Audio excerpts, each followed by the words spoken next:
So here we are. Once again, I welcome you to the channel Khadija Irfan, and today's topic is question tags, which are sometimes called tag questions as well. We will see here what are question tags and how are they added to statements. First of all, we want to see what is a question tag or a tag question. It's just like the price tag or the brand tag added to the products which you buy from the market. It's a small, little question in a phrase form which is added at the end of the statements, and the simplest purpose is confirmation.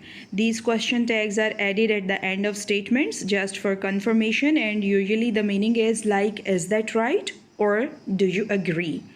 These are the two simple meanings which these question tags carry. So let's see how do we add them. The most basic structure of a tag question is that if the positive statement is written, we add a negative tag. For example, snow is white, isn't it? And if our statement is negative, then we add a positive tag. For example, you don't like me, do you? So the thing here to see is that the auxiliary verb is same in the statement and in the question tag as well. You will see it further in the coming minutes as well. Positive statement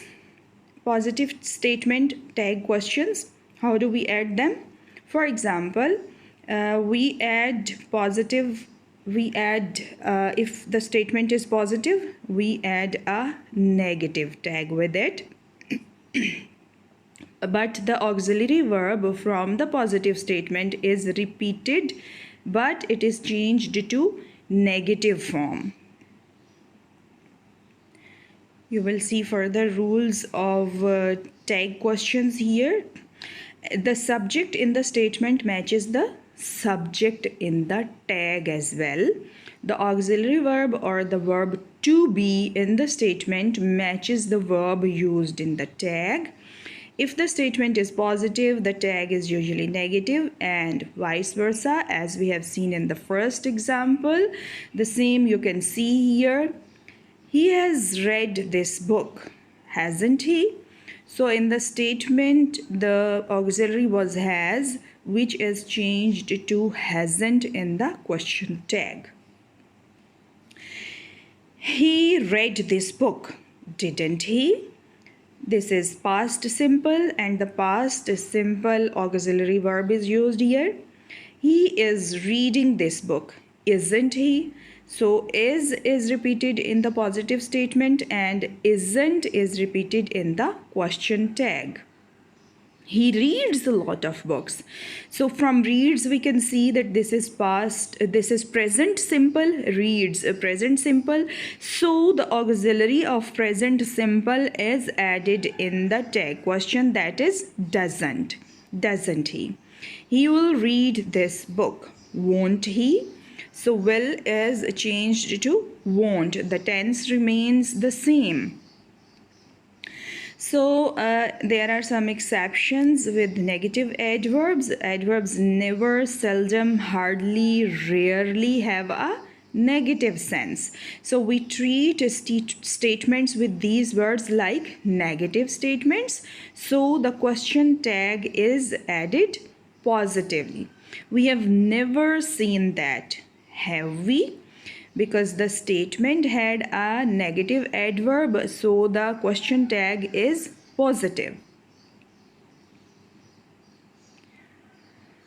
The statements which begin with I'm, we use the verb form are or aren't I when the subject is the first person singular, that is I or I'm.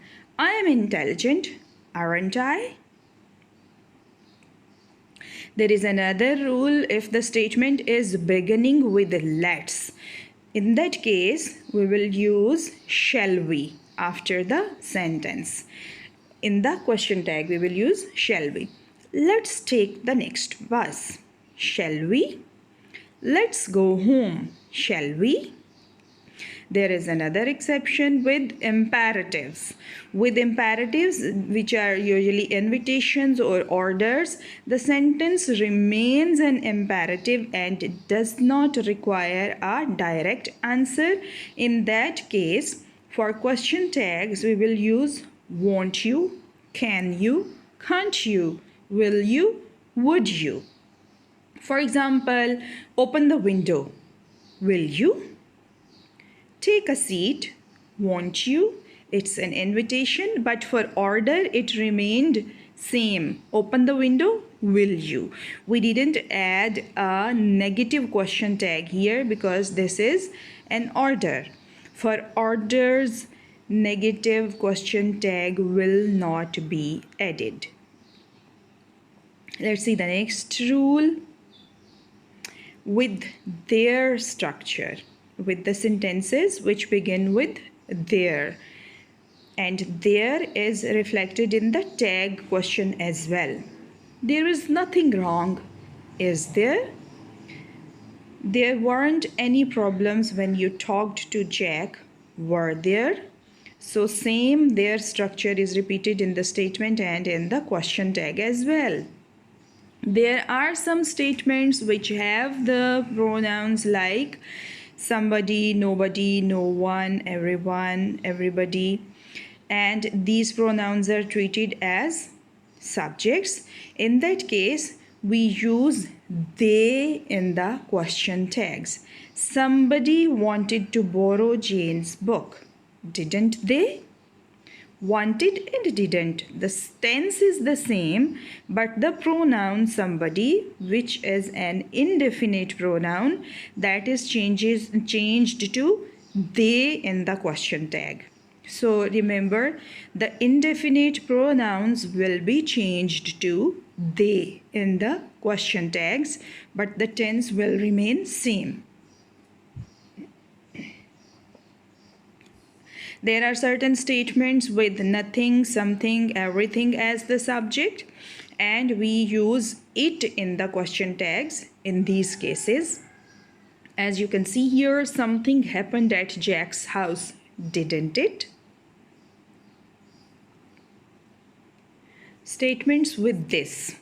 If there is a statement which has this as the subject, the question tag will carry it. This will change to it. This will work. Want it? This color will suit here. Want it? Again, the tense remains the same. Will and won't both are future tense, but the subject this is changed to it. There is another exception here. In some certain cases, we use affirmative tag after affirmative sentence. In the case when we use affirmative tag with affirmative sentence, usually there is a reaction like surprise, interest, excitement, pleasure, extreme joy.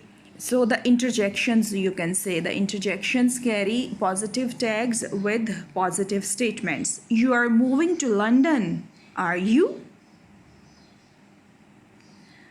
And for your ease, for the best usage of your question tag adding skill to your conversation, especially because this is about intonation, so this is related to conversation.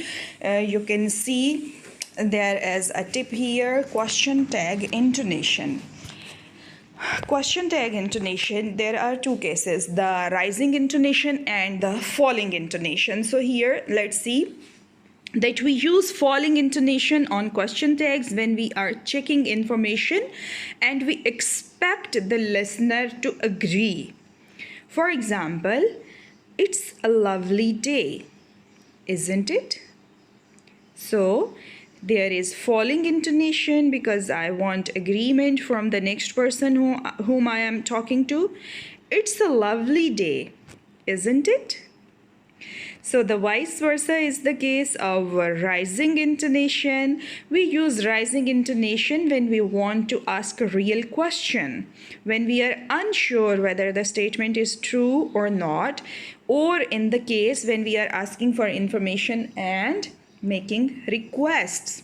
So here you will say it like, you couldn't do me a favor, could you? You couldn't do me a favor, could you? Making request. So the intonation will rise in the tag question. So these were the rules for tag questions. Thank you for watching this video, and I hope that you would not forget to like it, share it, and subscribe the channel if you have not yet subscribed it. Thank you once again, and keep watching for more informative videos.